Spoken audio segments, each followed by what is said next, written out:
actuellement, quand on regarde la roadmap, notamment de RTE en France, et également du GIEC, on s'aperçoit qu'effectivement, dans les pays de l'OCDE, la consommation électrique, présente un ralentissement et n'augmente plus depuis maintenant 3-4 ans. C'est l'effet combiné de deux principaux, facteurs influents. Le premier facteur, c'est l'efficacité, donc quand même l'efficacité progresse, c'est-à-dire qu'on a des appareils de plus en plus efficaces et la rénovation du bâtiment permet de consommer moins d'énergie. Donc on se retrouve avec une situation où la consommation n'augmente pas et de l'autre, on a, les énergies renouvelables qui arrivent, qui sont aujourd'hui les énergies les moins chères du monde et qui sont dans tous les pays, du monde, en plein développement avec des croissances de 30 année après année et donc on se retrouve en surproduction. On a un problème, c'est-à-dire que comme on est en surproduction, les prix baissent et quand les prix baissent et ben, c'est moins intéressant pour les investisseurs d'investir dans les énergies, dans les moyens de production. C'est là que le digital entre en jeu,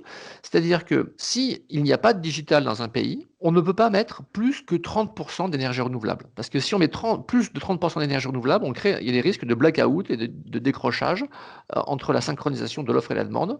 Alors que il a été démontré par l'ADEME, par un rapport extrêmement intéressant qui a été publié il y a 2 ans maintenant, qu'il était possible d'aller à 70, 80, voire 100% d'énergie renouvelable dans un pays, c'est-à-dire exploser ce plafond de verre de 30%, uniquement grâce, non pas à une seule énergie renouvelable, mais plusieurs, donc un mix énergétique, mais surtout grâce au digital. Le seul moyen de pouvoir intégrer les énergies renouvelables, c'est de pouvoir faire consommer les Français, les consommateurs, au moment où l'énergie est produite.